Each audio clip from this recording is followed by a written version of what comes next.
যে কুরবানির চাঁদ ওঠার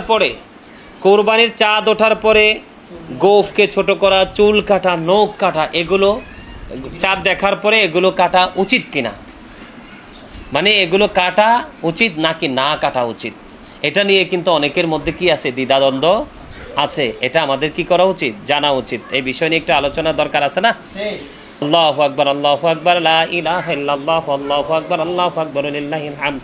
প্রত্যেক নামাজ পড়ে, ফরজ নামাজের পরে সালাম ফিরাই আমরা কি বলবো, তাকবীরে তাশরিক দিতে হবে। মনে থাকবে?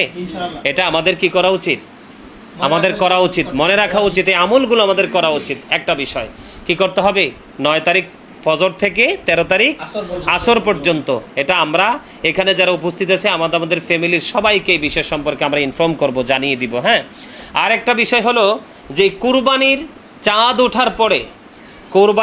ওঠার পরে গোফকে ছোট করা, চুল কাটা, নখ কাটা, এগুলো চাঁদ দেখার পরে এগুলো কাটা উচিত কিনা, মানে এগুলো কাটা উচিত নাকি না কাটা উচিত, এটা নিয়ে কিন্তু অনেকের মধ্যে কি আছে, দ্বিধাদ্বন্দ্ব আছে। এটা আমাদের কি করা উচিত, জানা উচিত। এই বিষয় নিয়ে একটু আলোচনা দরকার আছে না?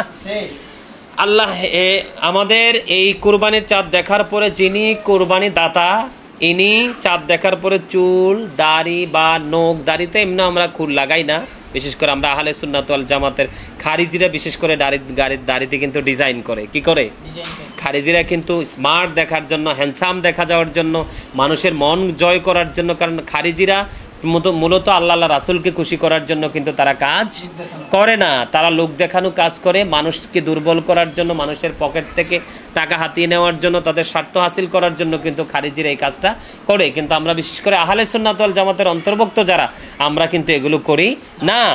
এই শরীয়তের আইন, ইসলামের বিধান হলো এই কুরবানির চাঁদ দেখা যাওয়ার পরে যিনি কুরবানি দাতা তিনি চুল, পরে গোফ, তারপরে নখ, এগুলো না কাটা কি মুস্তাহাব, এগুলো না কাটা কি মুস্তাহাব। তবে যদি চুল যদি বেশি বড় হয়ে যায়, নখ যদি বেশি বড় হয়ে যায়, তাহলে কি কাটা যাবে।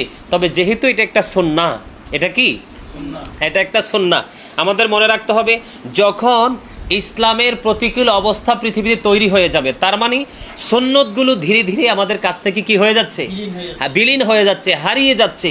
ওই পরিস্থিতিতে আল্লাহ রাসূলের পাগল বান্দা এবং উম্মত যদি একটা সুন্নতকে জীবিত করে, কি করে, একটা সুন্নতকে জীবিত করা মানে আমি আমল করলাম, কি করলাম, যেমন বর্তমানে বাংলাদেশে আমি যেটা দেখতে পাই, বাংলাদেশে গোটা পৃথিবীতে, যেমন আমেরিকাতে, লন্ডনে, ইটালিতে, বিভিন্ন দেশ, পৃথিবীর বিভিন্ন দেশ থেকে মানে আমার কাছে যে প্রশ্নগুলো আছে, আমার কাছে যেই জানতে চায় মানুষ, এর মধ্যে আমি একটা জিনিস বুঝতে পারছি, বর্তমানে পুরুষদের তুলনায় মা বোনেরা কিন্তু বেশি আমল করতে চায়, ঠিক না?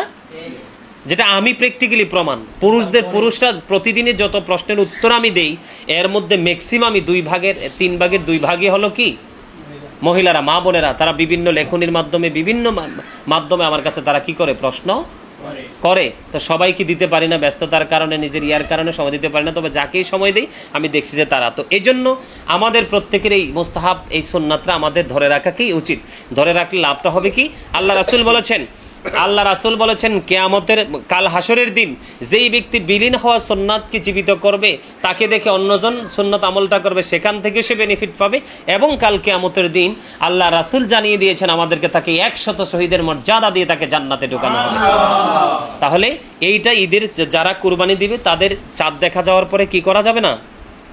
আমি ব্যক্তিগতভাবে আহলে সুন্নাত ওয়াল জামাতের অন্তর্ভুক্ত যারা ফিউচার নিয়ে ভাবে, ভবিষ্যৎ নিয়ে ভাবে, কবরযোগী জীবন নিয়ে ভাবে, তাদেরকে বলবে এটা মানা কি উচিত। তবে যদি বড় হয়ে যায়, আপনার কাছে আনেজি লাগে, তাহলে কাটা কি দুরস্ত আছে। তবে আমার মতে যারা ইমানদার, যারা সচেতন ব্যক্তি, তারা চাঁদ ওঠার আগেই কিন্তু এগুলোকে ছোট করা, যেমন আমি কিন্তু একবারে ছোট করে ফেলছি, আমার ভাই ছোট করে ফেলছে, আর আমার বুঝের পরে দেখছি আমার বাবা, আমার বুঝ থেকে দেখছি আমার বাবা, যেটা আমার চোখে দেখা, যে উনি কোনোদিনও কি করেন, চাঁদ দেখার পরে কোনোদিন নখ, দাড়ি এগুলো কখনো কাটেন নাই। এবং আমি ছোট থাকতে একটা জিনিস মানে অনুভব করতাম, কুরবানির রোজার ঈদের দিনে যেটা আমরা করা আমাদের জন্য সুন্নাত, কুরবানির ঈদের দিনেও কিন্তু আমরা সেটা করতে পারবো।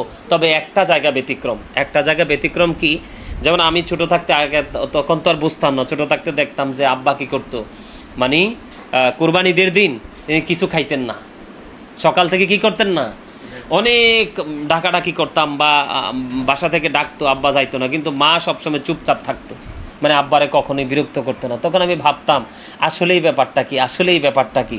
হ্যাঁ, তার মানে এটা হাদিস শরীফ, অত্যন্ত চমৎকার একটা হাদিস শরীফ। সেটা হলো কি, আল্লাহ রাসূল রোজার ঈদে কোনো কিছু না খেয়ে যেতেন না ঈদগাহে, আর কুরবানির ঈদের দিন আল্লাহ রাসূল তিনি ঈদের নামাজ না পড়ে কিছু খেতেন না।